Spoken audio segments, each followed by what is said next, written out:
The Great Hall of the Galactic Council was a sight to see. It floated in the center of a space station the size of a small moon. The walls were made of crystal that showed the stars outside. Thousands of seats rose up in circles, and in those seats sat the representatives of 100 different species from across the galaxy. Ambassador Sarah Chen stood at the speaker's platform. She was a small woman with gray hair and tired eyes. Behind her sat the other members of Earth's delegation. They looked just as tired, just as beaten down. Honored members of the council, Sarah began. Her voice was steady, but those who knew her could hear the strain in it. Earth once again requests that our application for full membership be considered. A sound rose from the gathered aliens. It was not quite laughter, but it was close. The Vixari representative, a tall being with blue skin and 4 arms, leaned forward. His name was High Counselor Torvan, and he had led the council for 300 years. Ambassador Chen, Torvan said. His voice was smooth like oil. This is the 47th time Earth has made this request. The answer remains the same. Sarah gripped the edges of the platform. With respect, High Counselor, Earth has met every requirement. We have contributed resources. We have sent our soldiers to fight in your wars. We have followed every rule and law. And yet, another voice cut in. Your species is still young. This came from the Krell ambassador. The Krell were massive creatures covered in thick scales. They had been members of the Council for 10,000 years. Humans have only been traveling between stars for 200 years. You are children. Children who have given everything to this council, Sarah replied. In the last war against the Void Raiders, human soldiers made up 40% of the ground forces. We lost 2 million people. The hall went quiet for a moment. Then Torvan waved one of his 4 hands. Yes, yes, humans are good soldiers. We appreciate your service. But full membership requires more than the ability to fight and die. A delegate from the Mythori species spoke next. The Mythori were small creatures that looked like insects.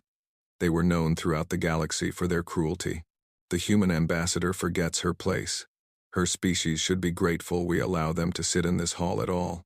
300 years ago, you humans were still fighting each other with primitive weapons. You are barely civilized. Several aliens made sounds of agreement. Sarah felt her face grow hot with anger, but she kept her voice calm. The Mythori were at war with themselves for 5,000 years before they achieved peace. Should we judge you by your past as well? The Mythori delegate hissed with anger. How dare you compare us to your kind? We are an ancient and noble species. That is enough, Torvan said. He did not raise his voice, but everyone fell silent. Ambassador Chen, the council has heard your request. We will now vote. Sarah watched as the representatives pressed buttons on their platforms. The result appeared in glowing numbers above the center of the hall. 93 votes against, 7 votes in favor. Earth's request was denied. Again, Torvan smiled. It was not a kind smile. Perhaps you should try again in another 100 years, Ambassador, when your species has matured. More of that not quite laughter filled the hall. Sarah stood there and took it. She had no choice. Earth needed the council, or at least, that was what everyone had always believed. Later that day, Sarah walked through the corridors of the space station. The other delegates she passed barely looked at her. Some deliberately bumped into her or blocked her path. A group of young Vexari pointed at her and made rude gestures. She had been the ambassador to the council for 15 years. In all that time, nothing had changed. Humans were still treated as lesser beings. They were given the worst jobs, the most dangerous missions, and the smallest rewards. Earth paid heavy taxes to the council but received almost nothing in return. When Sarah reached the human section of the station, she found Captain James Wright waiting for her. James was the commander of Earth's small fleet of ships that were stationed at the council. He was a large man with dark skin and a shaved head. He had been a soldier for 30 years. I saw the vote, James said. His jaw was tight with anger. Same result as always. Sarah nodded. She suddenly felt very old. I am starting to wonder if there is any point in continuing. They walked together to the human residential area. It was the smallest and oldest section of the station. The lights flickered. The walls were stained. The air smelled of recycled oxygen that had been used too many times. The council uses us, James said. They take our resources, our soldiers, our technology, and they give us nothing but insults. We have no choice, Sarah said. but her voice was uncertain. Earth cannot survive alone. We need the Council's protection, their trade routes, their technology. James stopped walking. He turned to face her. Do we? Ambassador, I have been thinking about this for a long time. What exactly does the Council give us? Sarah opened her mouth to answer, then stopped. She thought about it. The Council's protection? Human soldiers did most of the fighting. The trade routes? Earth paid enormous fees to use them and received only scraps in return. Technology? The Council closely guarded their advanced technology and shared very little with humans. They give us the right to exist in this galaxy, Sarah finally said. Without them, the other species would destroy us. Would they? James asked. Or is that just what the Council wants us to believe? Before Sarah could respond, an alarm began to sound. Red lights flashed in the corridor. A mechanical voice announced, "All human personnel report to the command center immediately."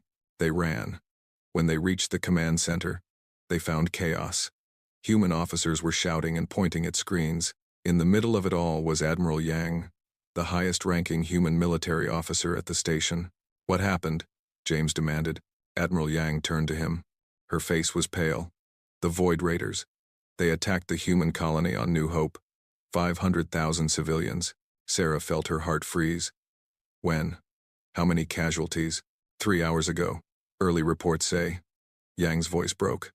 "Early reports say there are no survivors." The room went silent. 500,000 people. Gone. Just like that. Where was the Council fleet?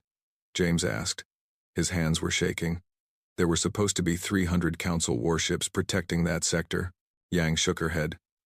They withdrew 2 days ago.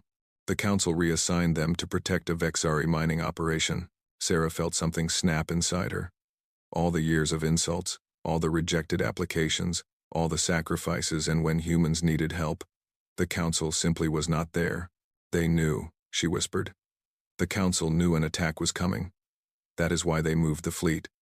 They sacrificed New Hope to protect Vexari mining profits. James grabbed her arm. Can you prove that? I do not need to prove it. I know it. We all know it. The next morning, Sarah requested an emergency session of the Council. This time, when she stood at the speaker's platform, she was not tired. She was angry. 500,000 human civilians are dead, she announced. Her voice echoed through the Great Hall. The Council fleet that was supposed to protect them was withdrawn without warning or explanation. Torvin looked annoyed. Ambassador, the fleet was needed elsewhere. These decisions are made based on strategic considerations that you would not understand. Then explain them to me, Sarah said. Explain why Vexari mining operations are more important than human lives. The hall erupted in angry shouts. Torvan banged his staff against the floor for silence. You go too far, Ambassador. The Council does not owe Earth an explanation. The Council owes Earth everything, Sarah shouted. We have given you our blood, our treasure, our loyalty. And what have we received? Nothing but scorn and neglect. You have received the honor of serving the great civilizations of this galaxy, the Krell ambassador said. That should be enough for any species. Sarah stared at him for a long moment. Then she reached into her jacket and pulled out a small device. She pressed a button on it. Let the record show, she said clearly, that Earth formally withdraws from the Galactic Council. All treaties, agreements, and obligations are hereby terminated. Earth and its colonies are no longer subject to Council authority. The hall went completely silent. Even Torvan looked shocked. In the entire history of the Council, no species had ever voluntarily left. You cannot do this, Torvan said. Earth is a subordinate member. You do not have the authority. We have every authority. Sarah interrupted. Article 47 of the Council Charter allows any member species to withdraw with 30 days' notice. Consider this, our notice. The Mythori ambassador was making high-pitched sounds of amusement. Let them go. Without the Council's protection, the other species will destroy them within a year. Perhaps, Sarah said. She was smiling now, but it was not a pleasant smile. Or perhaps Earth will finally be free to become what we were always meant to be. She turned and walked out of the Great Hall. Behind her, she could hear the aliens arguing and shouting. She did not look back. Over the next 30 days, the human delegation prepared to leave the Council station. Many of the alien species seemed happy to see them go. Others seemed worried. The Krell ambassador approached Sarah privately and offered to help Earth reverse its decision. Sarah politely refused. On the final day, Captain James Wright supervised the loading of the last transport ship. All human personnel were being evacuated. All human equipment and supplies were being removed. After 300 years, humanity's presence at the Council was ending. Admiral Yang approached James as he watched the loading. "I just received word from Earth Command," she said. "The Senate has approved the defense initiative." James nodded slowly. "How long did they say it would take?" "They did not give a specific time. But the President said to tell you one thing." Yang paused. She said, "We will be ready." As the transport ships pulled away from the Council station, Sarah Chen stood at a window and watched it shrink in the distance. She did not know what the future would bring. She only knew that Earth would never again bow before the Council. The news of Earth's withdrawal spread quickly across the galaxy.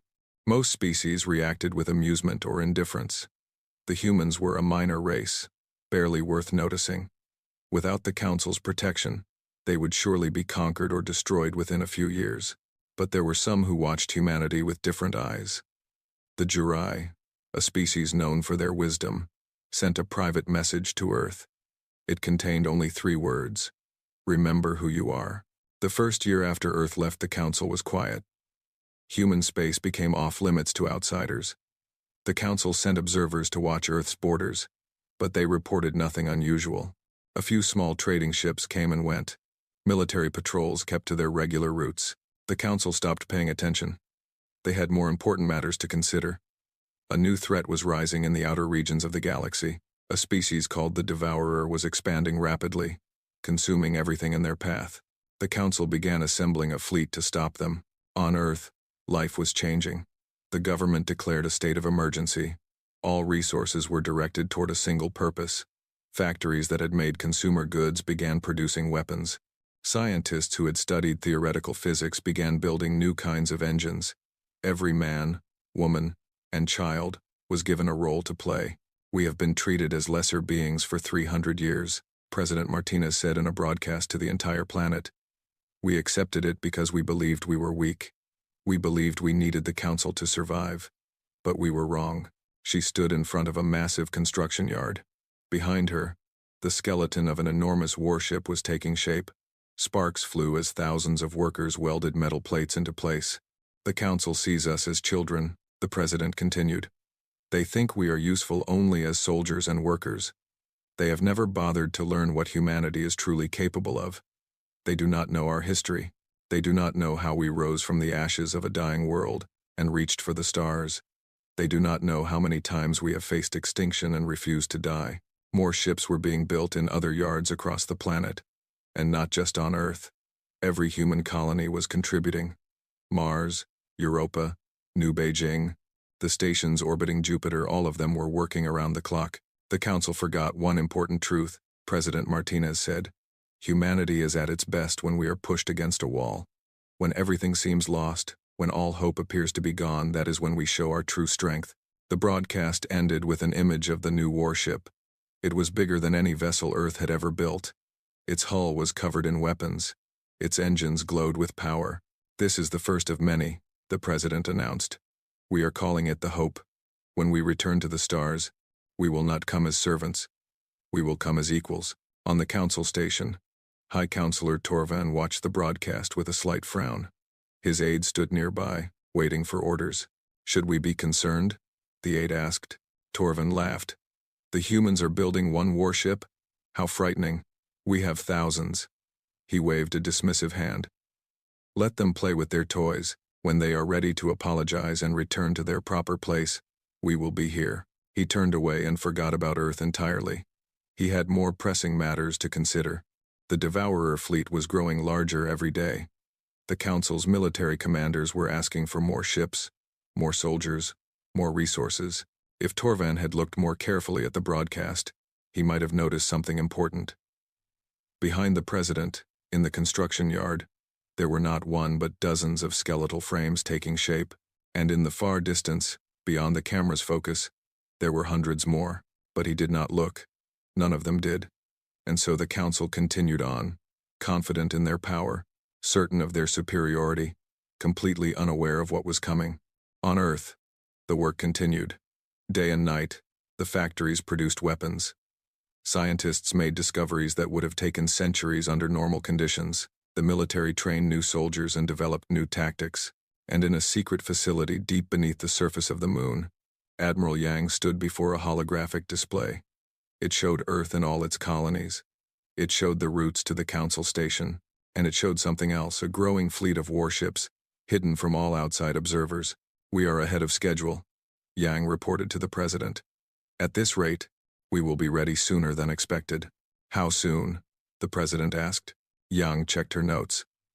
"At current production rates, we will have 1,000 fully armed warships within 10 years. The president smiled. It was the same kind of smile that Sarah Chen had worn when she walked out of the council chamber. "Then we had better start planning our return." Outside, the stars burned cold and bright. They had watched civilizations rise and fall for billions of years. They were about to witness something new, something that would change the galaxy forever. Humanity was no longer waiting. Humanity was preparing. And when they were ready, they would remind the council of a lesson that should never have been forgotten. In the words of an ancient human philosopher, those who forget history are doomed to repeat it.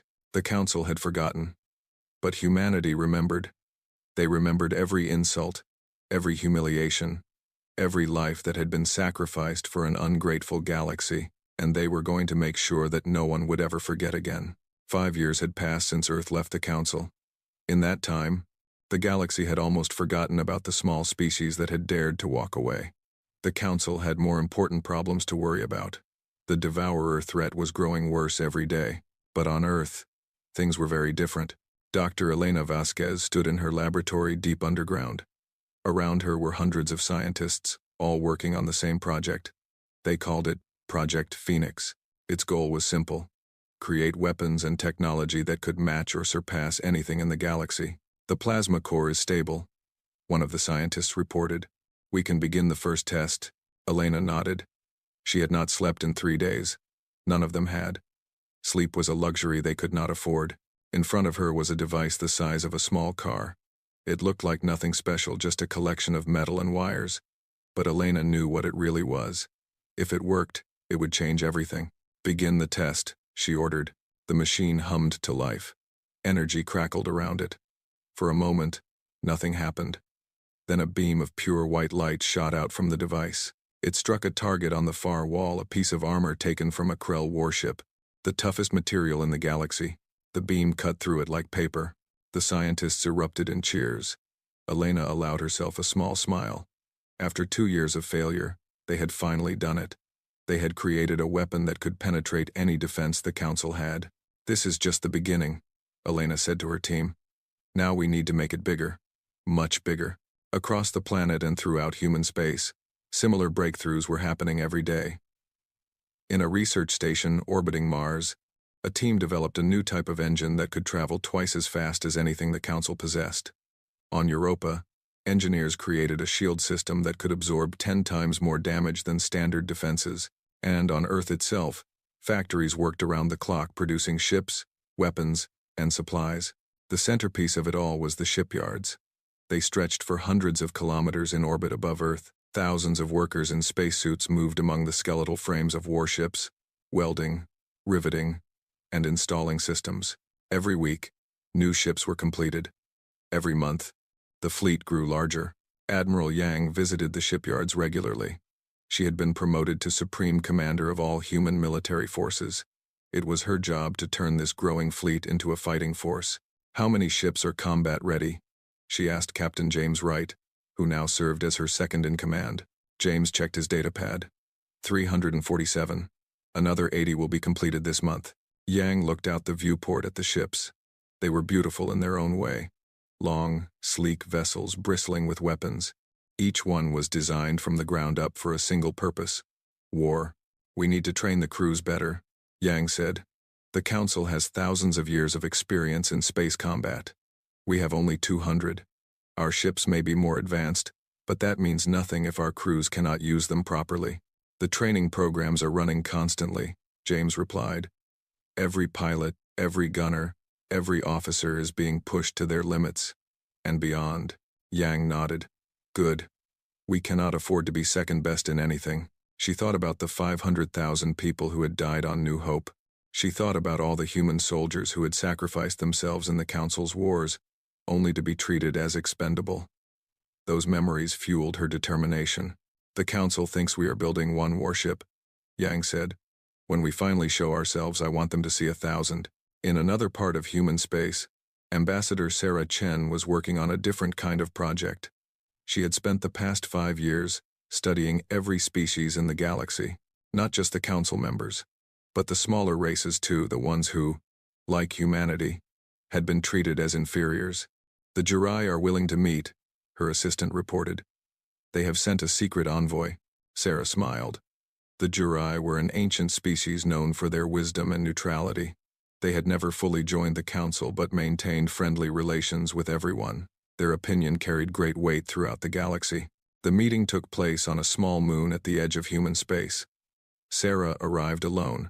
As requested, the Jurai envoy was waiting for her, a being that looked almost human, but with silver skin and eyes that seemed to contain stars. Ambassador Chen, the Jurai said. Its voice was like music. My people have been watching humanity with great interest. We are honored by your attention, Sarah replied. The Jurai studied her for a long moment.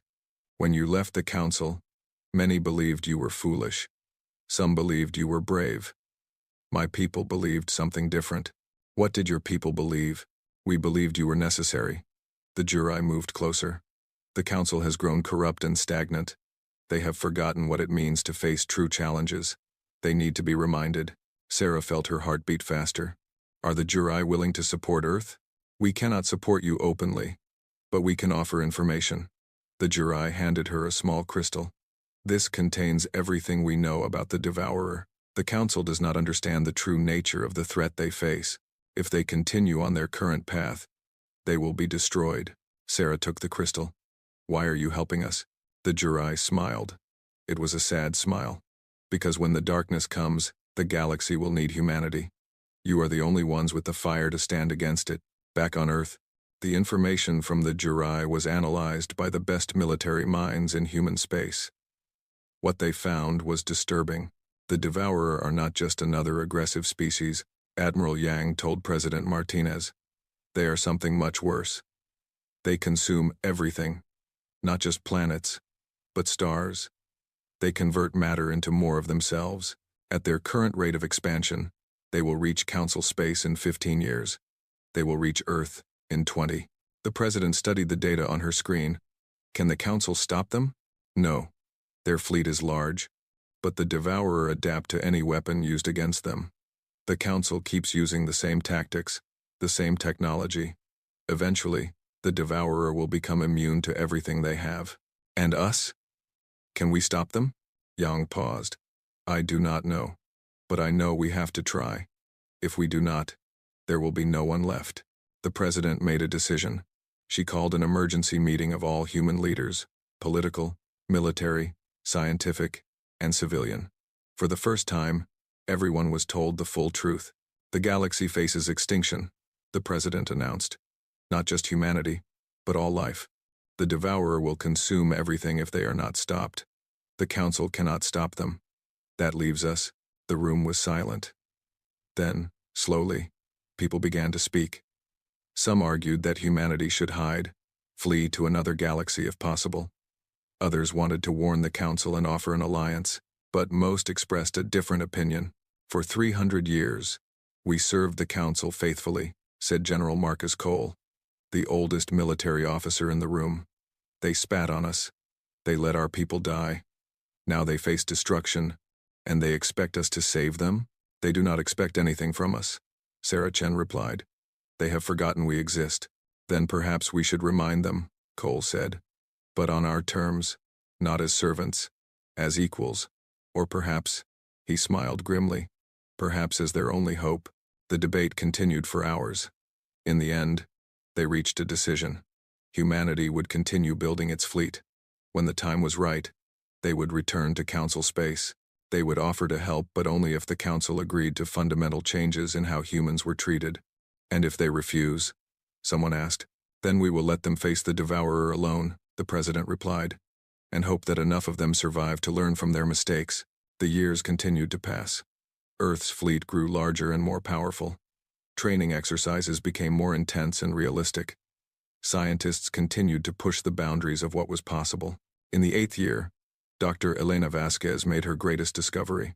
She called it the Unity Field, a device that could link the minds of an entire fleet, allowing them to fight as a single entity. No more communication delays. No more misunderstandings. Every ship would know exactly what every other ship was doing, and they would move and fight as one. "This is impossible," Admiral Yang said when she saw the first demonstration. "No other species has anything like this. That is because no other species thinks the way we do," Elena explained. "Humans have always been good at working together. We form teams, families, nations. We unite against common threats. This technology simply amplifies what we already do naturally." The Unity Field was installed in every ship in the fleet. Training exercises improved dramatically. Ships that had been good became excellent. Crews that had been skilled became perfect. On the 10th anniversary of Earth's departure from the Council, Admiral Yang stood on the bridge of the flagship now named the Vengeance. Around her, visible through the enormous viewports, were 1,000 warships. They filled space as far as the eye could see. "Fleet status report," Yang commanded. "All ships reporting ready, Admiral," her tactical officer replied. "Weapon systems at full power. Shields charged. Crews standing by." Yang looked at the fleet, her fleet. Each ship was a masterpiece of engineering, crewed by the best-trained soldiers in the galaxy. Together, they represented everything humanity had worked for. 10 years ago, we were treated as nothing, Yang said, her voice carrying across the ship's communication system.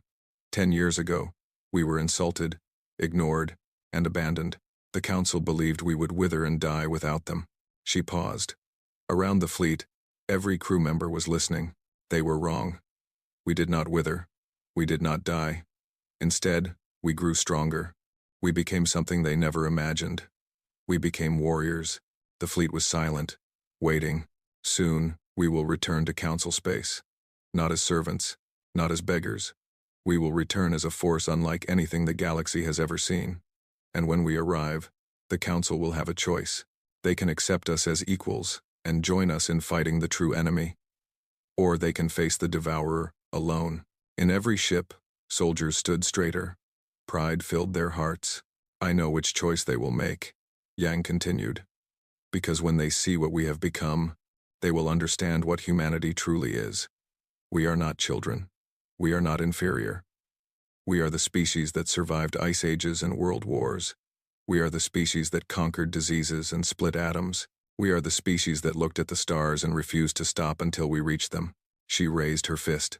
"We are humanity, and the galaxy is about to remember why they should never have underestimated us." A roar went up from the crew.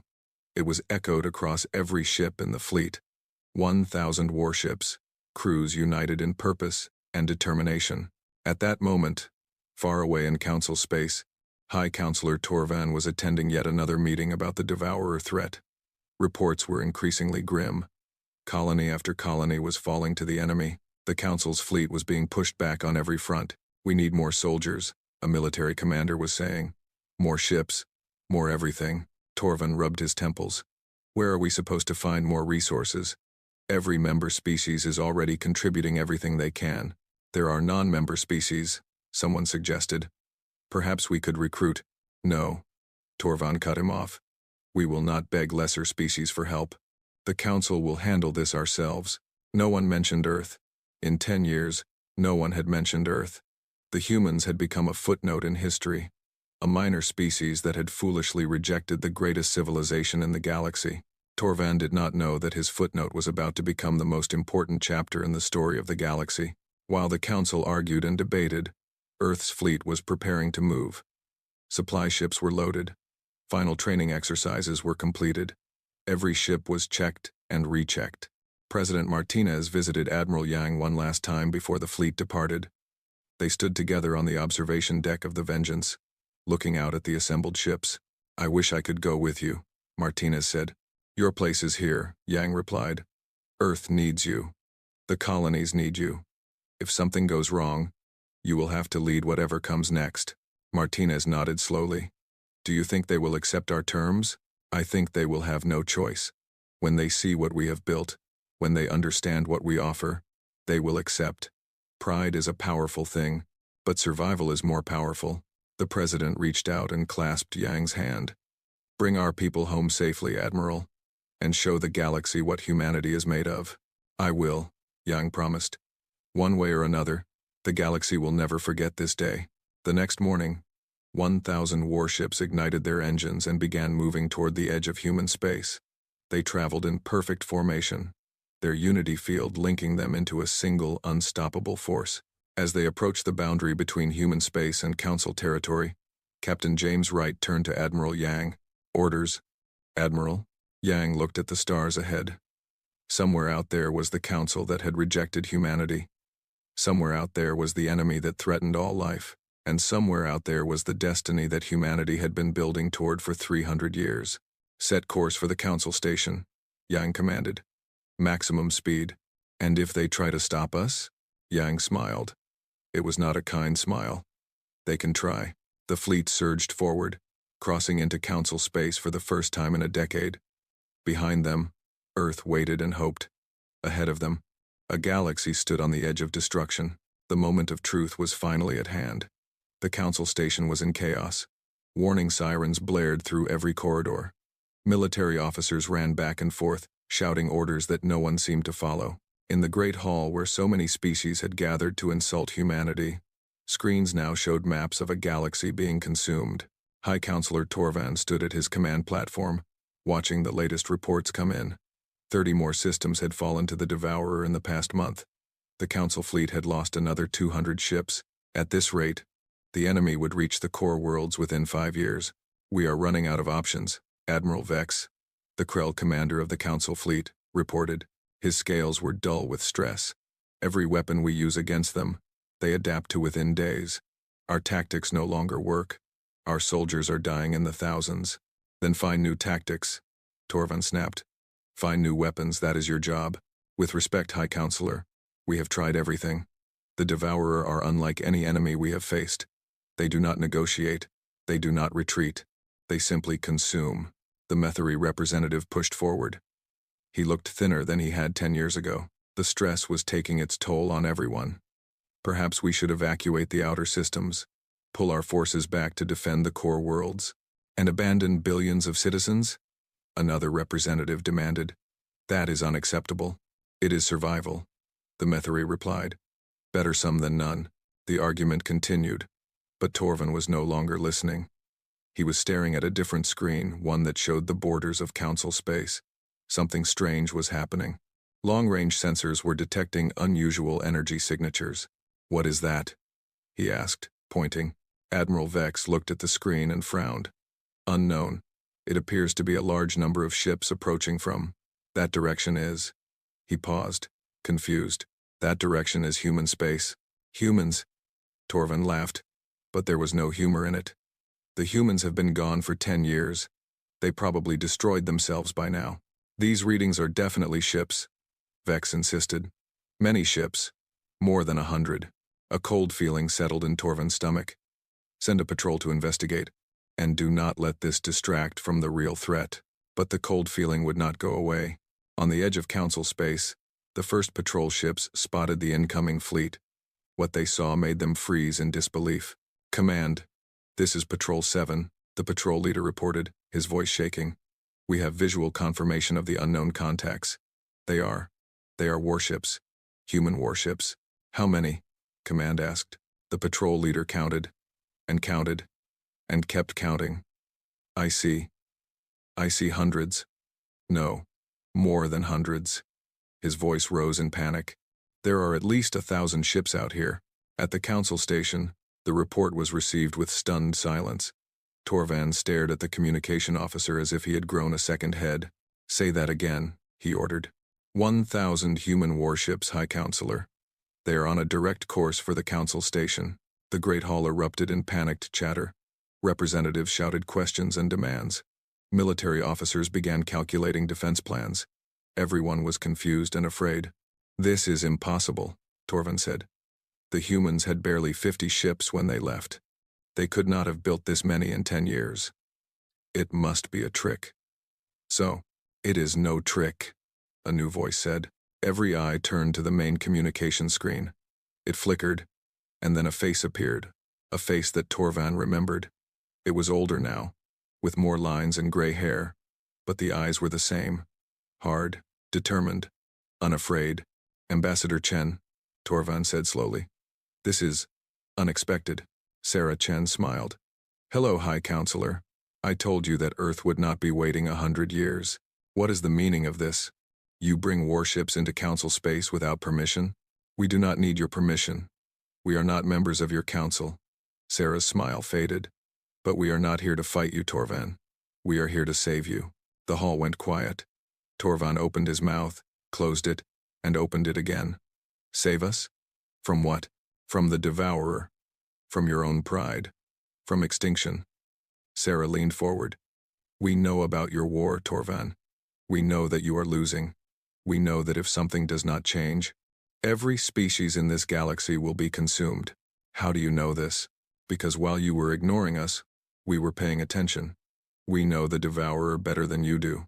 We have developed weapons and tactics that can actually hurt them, and we are willing to share them with the Council under certain conditions. Torvan's 4 hands clenched into fists. You dare dictate terms to us? We dare because we can, Sarah replied calmly. Look at our fleet, Torvan. 1,000 warships, each one more advanced than anything you possess. We could destroy your station right now if we wanted to. We could carve a path through your territory and take whatever we pleased. But that is not why we came. Admiral Vex stepped forward. High Counselor, I have been analyzing their ships. The ambassador is telling the truth. Their technology is remarkable. Their weapons could potentially penetrate devourer defenses. Their shields are stronger than anything we have. How is this possible? Torvan demanded. They are humans. They are primitives. Perhaps, Sarah said. That is what happens when you underestimate people. Perhaps when you treat someone as inferior for 300 years, they become determined to prove you wrong. The transmission was joined by another face, Admiral Yang, standing on the bridge of the Vengeance. High Counselor, my name is Admiral Yang, Supreme Commander of the Earth Fleet. I have orders from my government to offer the Council our help in defeating the Devourer. But before we discuss that, there is something you need to understand. She pressed a button, and the screen split to show the human fleet. 1,000 ships in perfect formation, their weapons powered up and ready. Every one of these ships is linked by a system called the Unity Field. It allows them to fight as a single entity. When we move together. When we fire as one. The Devourer adapt to individual weapons and tactics. They cannot adapt to 1,000 ships acting with one mind. The representatives in the hall murmured to each other. Some looked frightened. Others looked hopeful. What are your conditions? Torvan asked. His voice was strained. Sarah took over again. First, Earth and all human colonies will be recognized as full and equal members of the Galactic Council. Not subordinates. Not servants. Equals. That is, acceptable, Torvan said through gritted teeth.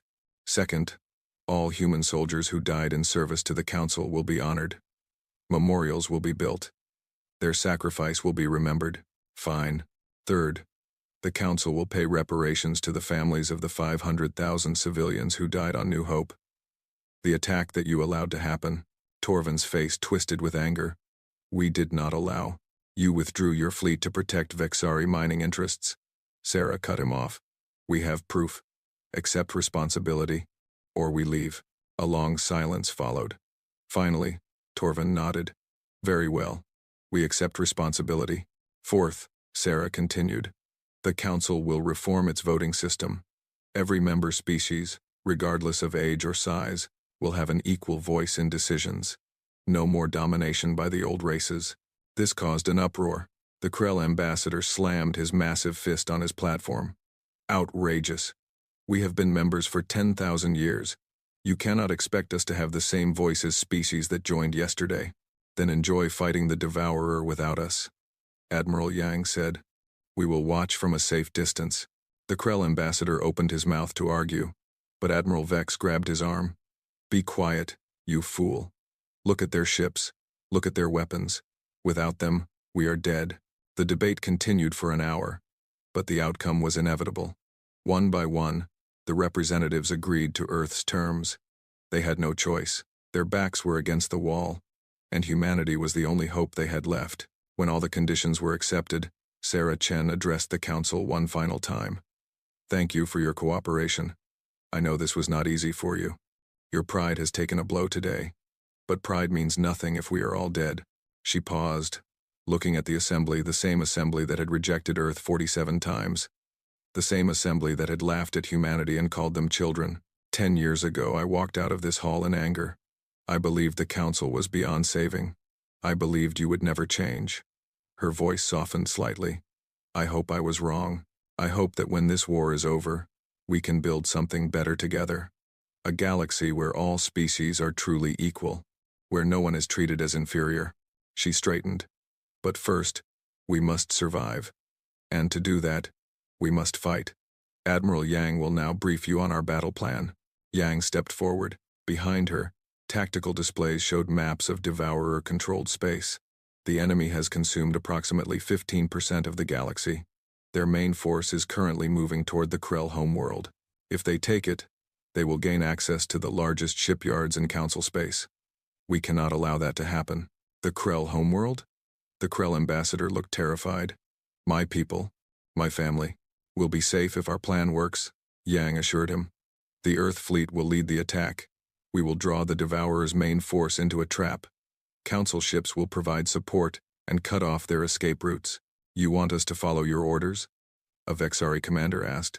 Human orders? Do you have a better plan? Yang replied. Have any of your tactics worked so far? The commander was silent. I thought not. Here is how this will work.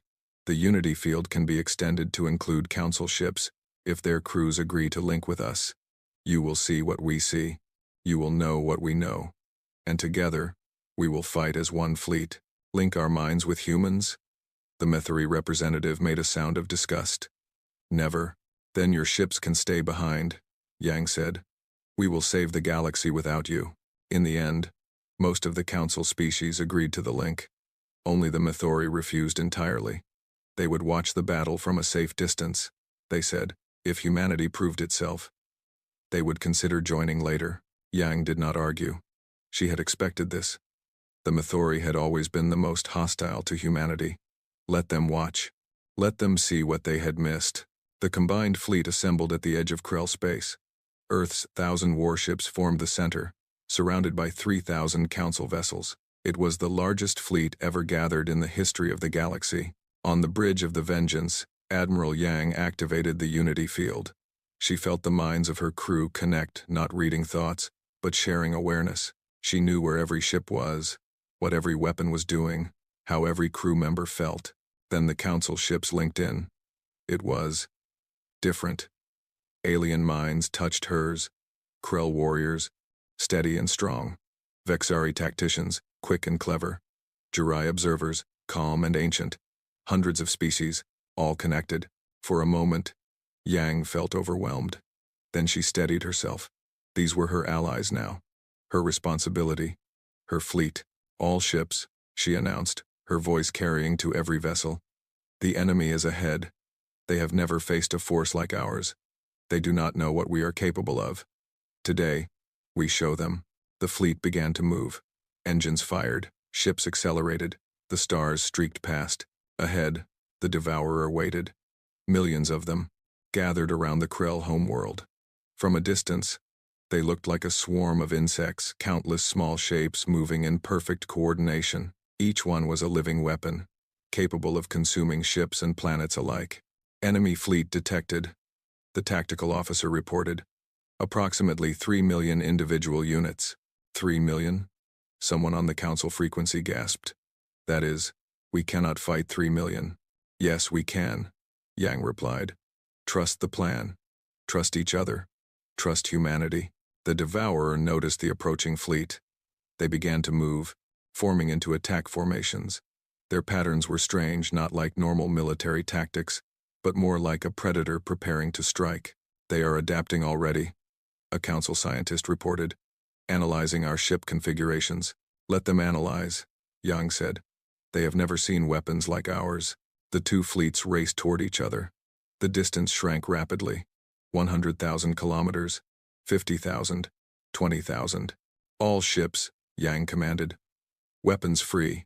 1,000 human warships fired at once. Beams of white light shot across space, the same technology that Dr. Elena Vasquez had developed years ago. The beams struck the front ranks of the Devourer swarm. The effect was devastating. Devourer units exploded by the thousands. Holes appeared in their formation. For the first time, the enemy was taking serious casualties, but there were millions more behind them. The surviving Devourer pressed forward, undeterred by their losses. They began firing their own weapons, strange biological projectiles that could eat through any known defense. Shields holding. The tactical officer reported. The new shielding is working. Council ships followed the human lead, firing their own weapons. The combined firepower was immense. Space became a chaos of energy beams, explosions, and dying Devourer. But the enemy kept coming, and they were starting to adapt. Some Devourer units were developing new armor that resisted the human beams. Others were finding ways to bypass the shields. They are learning faster than expected, a Krell commander reported. Our weapons are becoming less effective. Then we change weapons, Yang replied. All human ships switched to secondary armament. The 1,000 human ships stopped firing their beam weapons. Instead, they launched missiles, but not ordinary missiles. These were filled with a substance that Dr. Vasquez's team had developed specifically for the Devourer, a biological agent that disrupted their ability to adapt. The missiles struck home. Devourer units that were hit began to malfunction. Their adaptations failed. Their coordination broke down. They started attacking each other. It is working, the Krell commander shouted. The enemy is in chaos. Press the attack, Yang ordered. All ships, advance. The combined fleet surged forward. Human and Council ships fought side by side, their movements perfectly coordinated through the unity field. For the first time since the war began, the Devourer were being pushed back, but Yang knew this was only the beginning. The real test was still to come. In the center of the Devourer swarm, something stirred. It was larger than the rest, much larger. A creature the size of a small moon, pulsing with dark energy. The Queen, the source of the Devourer's coordination. The reason they could adapt so quickly. Admiral, the tactical officer said quietly, we have a problem. Yang looked at the screen showing the Queen. It was moving toward the fleet. And as it moved, the Devourer around it began to coordinate again. The chaos Yang had created was fading. I see it, Yang replied. All ships, focus fire on the Queen. 1,000 human ships turned their weapons on the massive creature. But before they could fire, the Queen did something unexpected. It spoke, not in words, but in a transmission that every ship received. Images and emotions flooded through the unity field. Hunger, endless hunger, a species that had consumed galaxies, that would consume this one too. A single message, repeated over and over. You cannot stop us. We are eternal. We are inevitable. Some crew members screamed. Others fell unconscious. The unity field wavered as minds tried to process the alien contact, but Admiral Yang stood firm. She had faced despair before. She had watched her people be humiliated for 300 years. She had seen colonies destroyed while the Council did nothing. This was just another enemy trying to break her spirit. Wrong, she said, her voice cutting through the chaos. You are just another obstacle. And humanity does not stop for obstacles. She took direct control of the unity field, steadying the minds connected to it. Human and alien alike felt her determination, her absolute refusal to accept defeat. All ships, Yang commanded. Follow my lead, the fleet responded. 1,000 human warships and 3,000 Council vessels moved as one, charging directly at the Queen. They fired everything they had: beams, missiles, conventional weapons, experimental devices. The sky filled with light. The Queen screamed. It was a sound that shook the fabric of space itself, but it was a sound of pain. The combined fleet was hurting it, and they were just getting started. The battle for the Krell homeworld had become something that had never been seen before in the history of the galaxy. 4,000 ships against 3 million Devourer units and their massive Queen. Space was filled with fire, explosions, and death. Admiral Yang stood at the center of it all. Her mind connected to every ship in the combined fleet. She could feel the fear of the Council crews, who had never experienced the unity field before. She could feel the determination of her own people, who had trained for this moment for a decade. And she could feel something else, a growing sense of hope. They were winning. Slowly, painfully, but they were winning. The Queen's shields are weakening. Captain James Wright reported from his position at the tactical station. Our weapons are getting through. Yang nodded. Keep firing. Do not let up for a second. The Queen was a monster unlike anything the galaxy had faced. Its body stretched for hundreds of kilometers, covered in weapons and armor that seemed to grow and change every moment. Smaller Devour units swarmed around it like insects protecting their hive. But for all its power, the Queen was hurt. Scorch marks covered its surface. Chunks of its armor had been blown away. Its movements were becoming slower, more desperate.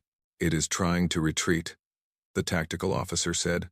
The Queen is pulling back toward the outer system. No. Yang's voice was hard as steel. We end this today. All ships. Pursue and destroy. The combined fleet surged forward.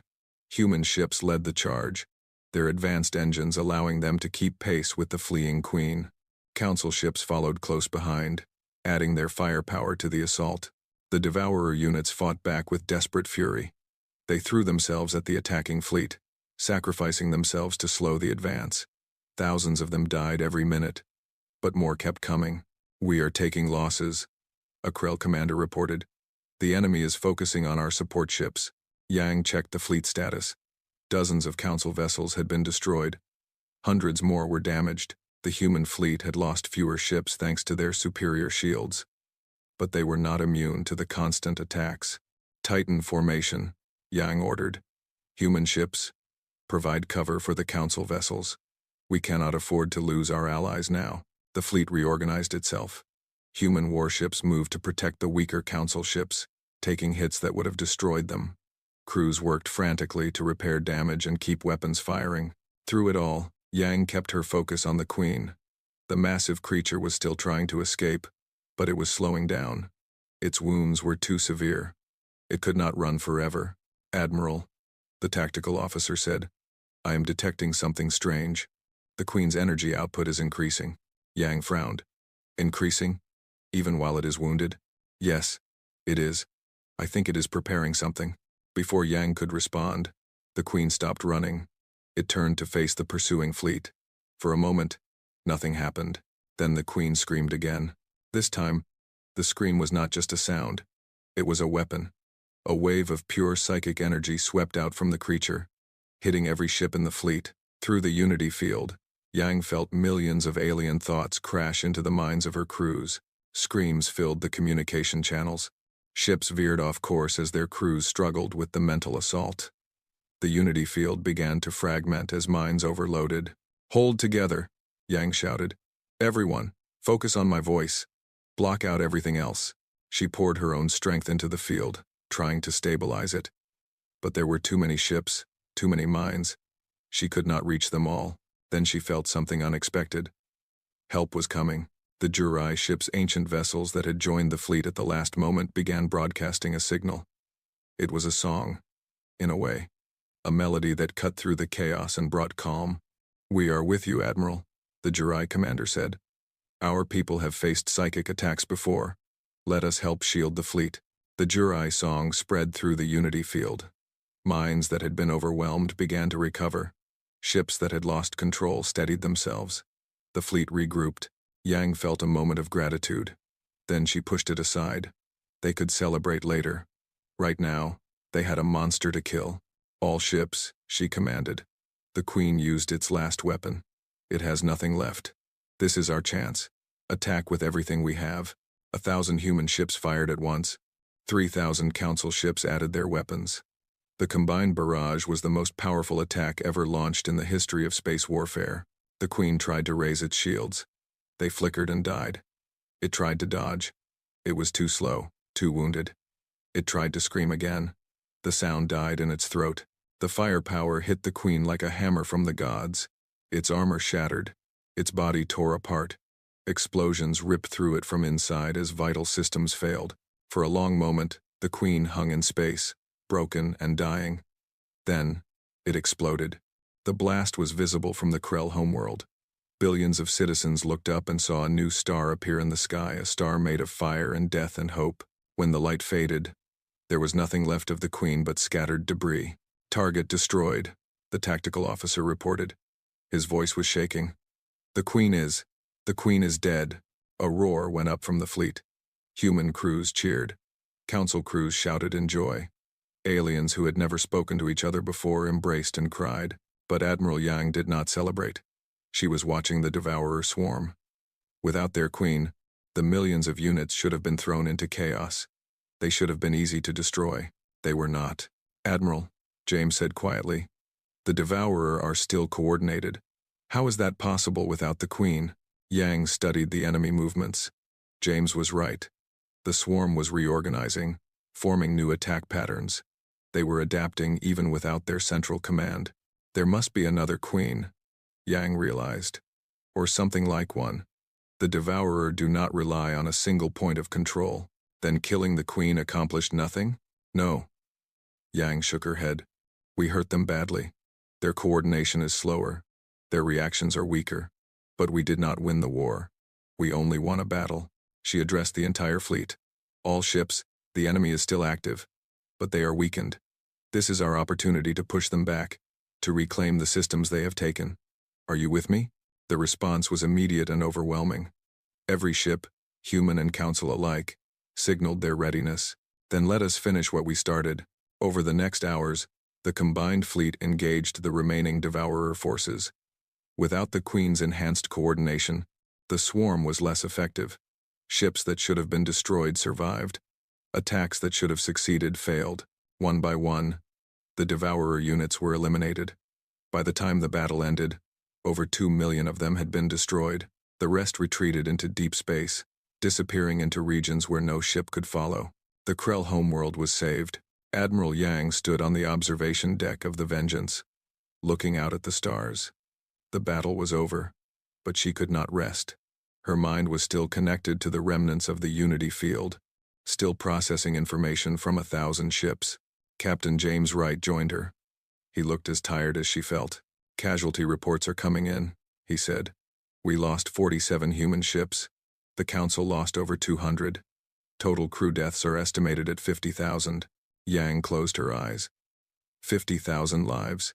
50,000 families who would never see their loved ones again. "The Council is calling it a victory," James continued. "The greatest victory in their history, they say.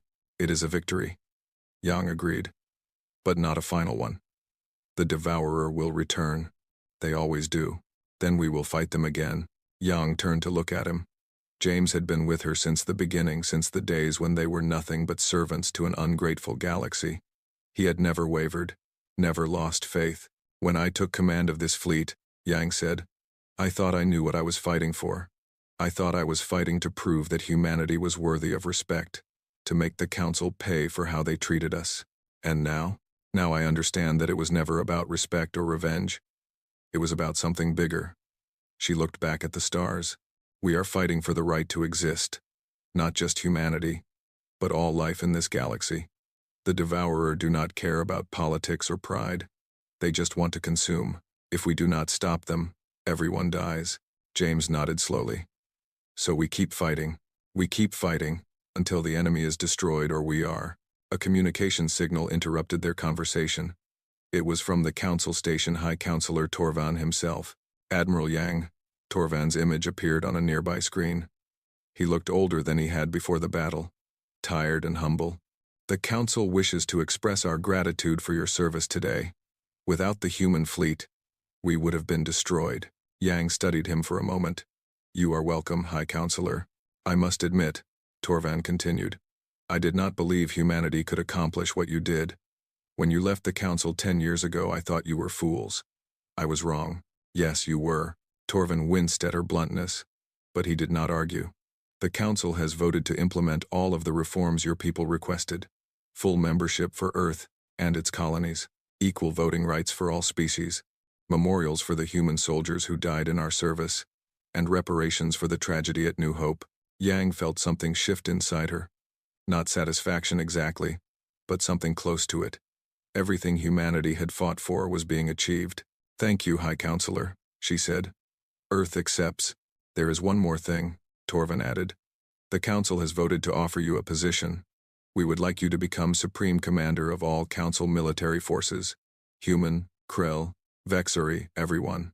You would have complete authority over the war against the Devourer. Yang was silent for a long moment. She had not expected this. You would give a human command of your entire military? She asked. After what we saw today, we would be fools not to.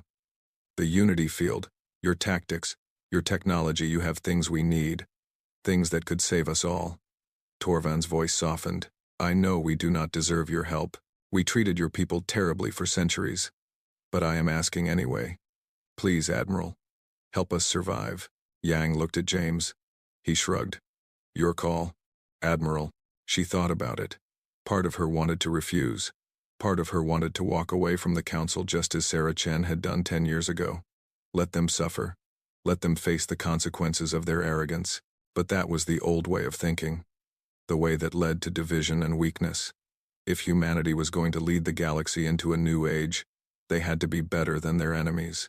They had to be better than their own anger. I accept, Yang said. But I have conditions. Name them. First, the Unity Field will be extended to all Council ships permanently. We fight as one fleet, or not at all. Agreed. Second, Dr. Elena Vasquez and her team will have unlimited resources to develop new weapons and technology. No restrictions. No oversight from the Council. Agreed. Third, the Jurai will be offered full membership in the Council. They helped save us today. They deserve recognition. Torvan hesitated. The Jurai had always maintained their independence, but he nodded. We will extend the offer. It will be their choice whether to accept. Then we have a deal. Yang straightened. I will begin reorganizing the fleet immediately. We have a lot of work to do. The transmission ended. Yang stood there for a moment, absorbing what had just happened. She had gone from a servant of the Council to its highest military commander. It was almost impossible to believe. What now? James asked. Now we hunt. Yang's eyes were hard. The Devourer retreated, but they are not gone. They are out there, regrouping, adapting. We need to find their remaining queens and destroy them before they can rebuild their strength. How many queens do you think there are? I do not know, but we will find out. She turned to leave the observation deck. Contact Sarah Chen.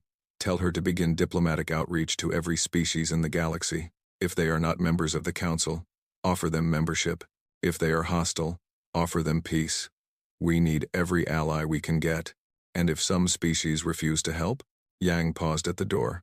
Then they can face the Devourer alone when the time comes. But I think most of them will join us. They saw what happened today. They know that unity is the only way to survive. She left to begin her work. There was so much to do, reorganizing the fleet, planning the next campaign, coordinating with thousands of different species. It would be the hardest task of her life, but for the first time, she felt something she had not felt in a long time. Hope. Real hope that they might actually win this war. On Earth, President Martinez watched the news broadcasts showing the battle's aftermath. Celebrations were breaking out across the planet. People danced in the streets, waving flags and chanting. The victory had united humanity like nothing in history. But Martinez's attention was on a different screen, a private communication from Admiral Yang.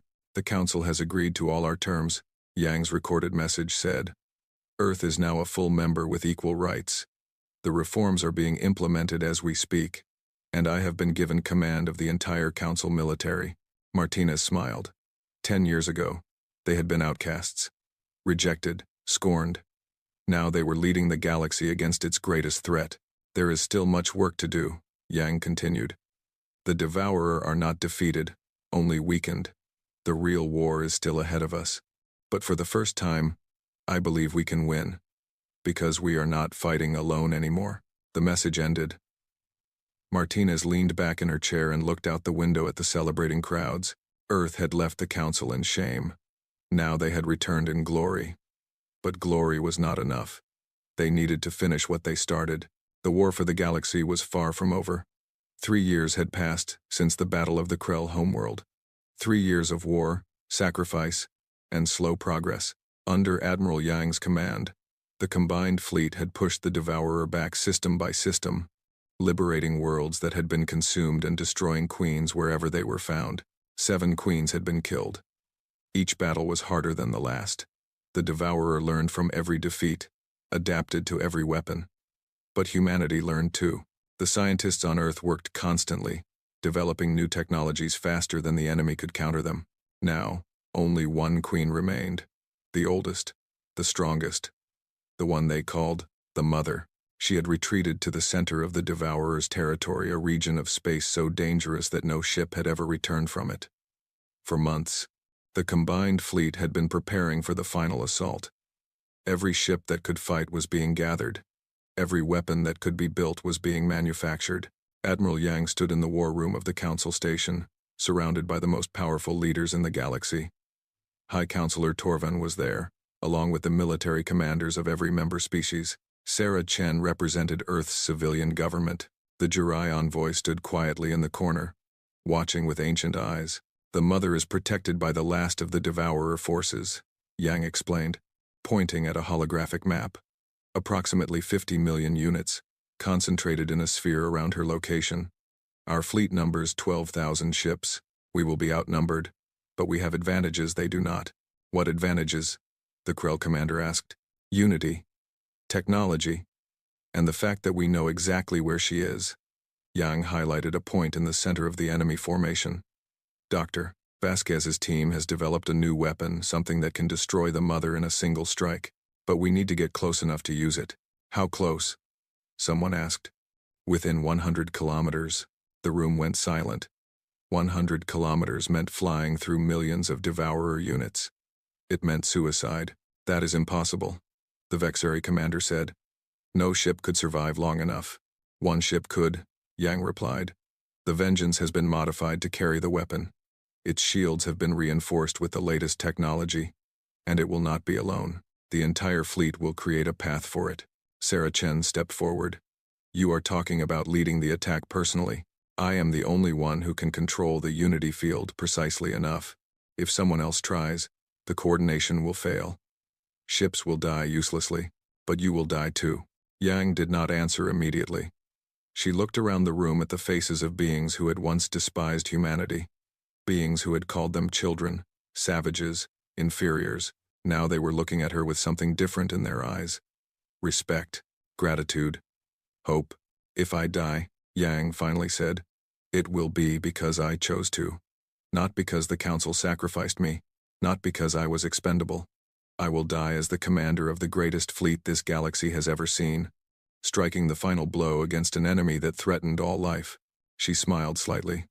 Honestly, I cannot think of a better way to go. The preparation for the final battle took 3 more weeks. Every ship was checked and rechecked. Every crew was briefed on the plan.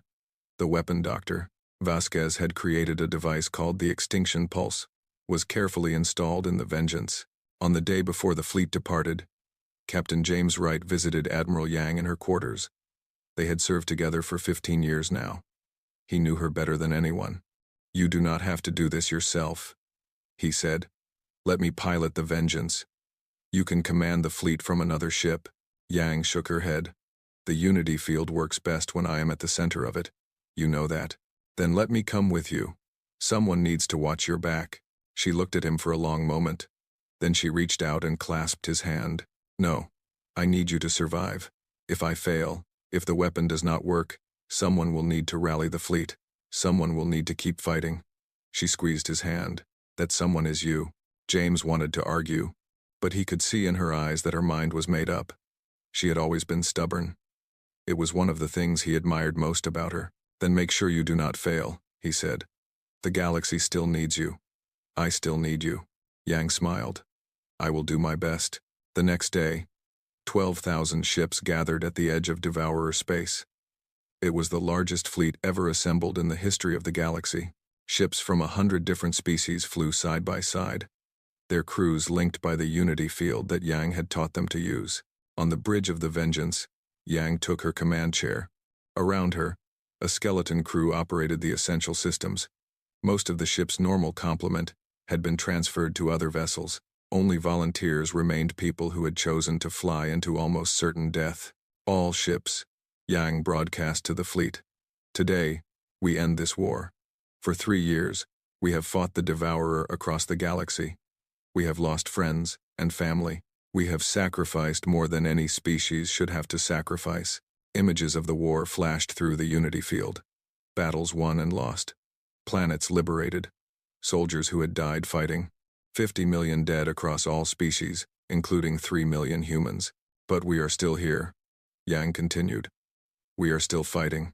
And today, we will destroy the enemy once and for all. The fleet began to move. 12,000 ships accelerated toward the Devourer sphere, weapons powering up, shields at maximum. As they approached, the enemy responded.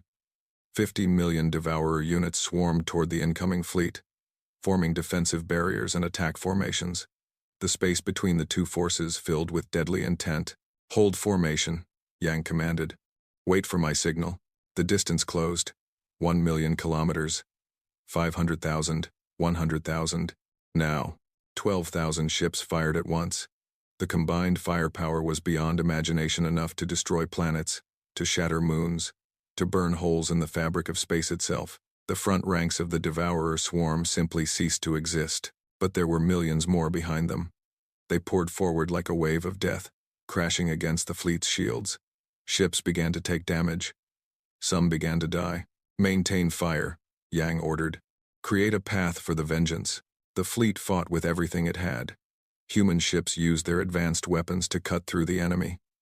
Krell warships absorbed damage that would have destroyed lesser vessels. Vexari fighters darted through the chaos, destroying Devourer units with precision strikes. Even the Mythori, who had finally joined the war, contributed their powerful chemical weapons. Slowly, painfully, a gap opened in the enemy formation. A corridor of clear space leading toward the Mother at the center. Vengeance. You are clear to advance, James reported from his command ship. His voice was steady, but Yang could feel his fear through the Unity field. Understood. Maintaining contact as long as possible. Yang looked at her crew. This is it. Everyone knows their job. Let us finish this. The Vengeance surged forward, entering the corridor. Behind it, the fleet closed ranks, protecting its rear from enemy attacks. Ahead, millions of Devourer units waited. They had 10,000 kilometers to go. The first wave of attackers hit them at 8,000 kilometers. Devourer units swarmed the ship, trying to breach its shields. The Vengeance's weapons fired constantly, destroying enemies by the hundreds, but more kept coming. Shields at 70%. An officer reported. Keep moving, Yang ordered. At 5,000 kilometers, the second wave hit. These were larger units, elite defenders protecting their mother. They hit harder, faster, more coordinated. The Vengeance shook with every impact. Shields at 40%. Yang pushed more power into the engines. The ship accelerated, trading defense for speed. They could not afford to be stopped now. At 2,000 kilometers, the shields failed. The first breach occurred near the engine room. Devourer units poured through, their bodies designed to consume and destroy. The crew fought back with handheld weapons, killing the invaders one by one. Hull breach in sections 3 through 7, someone shouted. Seal them off. Everyone focus on keeping us moving. At 1,000 kilometers, the Mother came into view on the main screen. She was enormous, larger than any Queen Yang had seen. Her body pulsed with dark energy, and her surface was covered with weapons that could destroy cities. She was beautiful in a terrible way. The source of the Devourer plague. The beginning and the end of the greatest threat the galaxy had ever faced. Yang stood up from her command chair. Around her, the ship was dying. Fires burned in multiple sections. Systems were failing. Half her crew was already dead, but they had made it. They were within 100 kilometers. Arm the extinction pulse, she ordered. The weapon powered up. It was a simple device, in some ways a concentrated burst of energy that would disrupt the unique biology of the Mother, causing a chain reaction that would destroy her and every Devourer connected to her. But it had to be delivered close. Very close. Admiral, the weapons officer said, we are within range. But the Mother is raising her defenses. If we fire now, she might be able to block it. Yang looked at the screen. The Mother's shields were activating, forming a barrier around her most vulnerable points. The extinction pulse would not penetrate in time, unless someone carried it through. Prepare a shuttle, Yang said. Load the weapon, Admiral. That is, That is what needs to happen. Yang walked toward the shuttle bay. I will deliver the weapon personally. Set the Vengeance on a collision course with the Mother's shields. When they are occupied defending against the ship, I will fly through and fire the pulse from inside her defenses. The crew stared at her. They all knew what she was asking. The shuttle would never make it out in time. It was a one-way trip. Every one of you has done your duty, Yang said. You have served humanity and the galaxy with honor. Now it is my turn. She climbed into the shuttle. The extinction pulse was loaded behind her seat, a cylinder of glowing energy that hummed with power. Through the unity field, she felt James trying to contact her, trying to stop her. She blocked him out. This was not the time for goodbyes. The shuttle launched from the dying Vengeance. Behind her, the great warship that had carried humanity's hopes accelerated toward the Mother, drawing her attention, drawing her fire. Yang flew through the chaos. Devourer units tried to stop her, but the shuttle was small and fast. She dodged and weaved, using skills she had learned in decades of service. Ahead, the Mother's shields flickered as the Vengeance struck them. The impact was massive, tearing a hole in the defenses. Yang flew through. She was inside the Mother's shields now, approaching her exposed body. The extinction pulse was armed and ready. All she had to do was fire. But the Mother sensed her. A tentacle the size of a building swung toward the shuttle, trying to crush it. Yang pulled up hard. The tentacle missed by meters. She felt the shuttle shudder as smaller weapons fired at her, burning holes in the hull. This is Admiral Yang. She broadcast on all frequencies. To everyone in the fleet, it has been an honor serving with you. Tell Earth. Tell them I did my duty. She pressed the firing button. The extinction pulse launched from her shuttle and struck the Mother directly. For a moment, nothing happened. Then the Mother screamed. It was the loudest sound the galaxy had ever heard, a psychic wail of agony that swept across space. Through the unity field, every being in the fleet felt it. The Mother was dying, but she was not going quietly. In her death throes, she released everything she had left. Waves of energy swept outward, destroying Devourer units by the millions. Her body began to tear itself apart, explosions ripping through her from inside. Yang's shuttle was caught in the blast. She felt the hull disintegrate around her, felt the cold of space rush in, felt the last moments of her consciousness beginning to fade. But before darkness took her, she saw something. The Mother, crumbling. The Devourer swarm, falling silent as their connection to their source was severed. The fleet, battered but alive, watching the enemy die. They had won. Admiral Yang smiled. Then the light faded, and she was gone. The Battle of the Mother lasted only hours. Without their leader, the remaining Devourer units became mindless, attacking randomly or simply stopping altogether. The fleet destroyed them with ease. When it was over, the galaxy was quiet. For the first time in centuries, there was no Devourer threat, no looming extinction. Just stars and planets and billions of beings who had survived. On the Council station, a memorial ceremony was held. Every species sent representatives. The great hall that had once been a place of scorn and rejection was now filled with mourning. High Counselor Torvan spoke first. His voice was heavy with emotion. Admiral Yang gave her life for us, he said. A human. Someone my people once called inferior.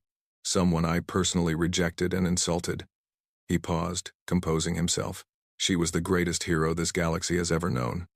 And we did not deserve her. Sarah Chen spoke next. She was older now, her hair completely white, her face lined with years of stress and struggle. Admiral Yang was my friend, she said. She was humanity's finest warrior. But she was more than that. She was a symbol of what happens when you push people too far. They push back. She looked around the hall at the gathered representatives. 12 years ago, I stood in this room and announced that Earth was leaving the Council. I was angry. I was bitter. I believed the galaxy had nothing to offer us. She shook her head. I was wrong. What the galaxy offered us was a chance to become something greater, to rise above our pain and fight for something bigger than ourselves. The ceremony continued for hours. Representatives from every species shared stories of the war, of the sacrifices made, of the victory that had been achieved. Admiral Yang's name was spoken 1,000 times. At the end, Captain James Wright, now Admiral Wright, stood before the assembly. Admiral Yang asked me to survive, he said. She asked me to keep fighting if she failed. She did not fail, but I will keep her memory alive. He held up a medal, the highest honor the council could bestow. It had never been given to a human before. This medal will be placed in a memorial on Earth, Wright announced. Anyone who wants to pay their respects to Admiral Yang will be welcome. Human, Krell, Vexari, it does not matter. We are all one people now. The assembly rose and bowed their heads in respect. Outside, the stars shone bright and peaceful. The war was over. The Devourer were gone, and the galaxy had been changed forever. In the years that followed, the reforms that Earth had demanded were fully implemented. The Council became a true democracy, with every species having an equal voice. Trade barriers were removed. Knowledge was shared freely. The divisions that had plagued the galaxy for thousands of years began to heal. President Martinez retired and was replaced by a new leader, a young woman who had been born during the war and had grown up hearing stories of Admiral Yang's sacrifice. The Jurai, who had helped save the fleet during the Battle of the Krell homeworld, accepted full membership in the Council. Their wisdom and neutrality helped guide difficult decisions. The Mythori, who had once been humanity's fiercest critics, built the largest memorial to Admiral Yang anywhere in the galaxy. It stood on their homeworld as a reminder of how wrong they had been, and on Earth, a new holiday was declared. It was called Unity Day. Every year, people of all species gathered to remember the war and celebrate the peace that followed. Admiral James Wright lived to be very old.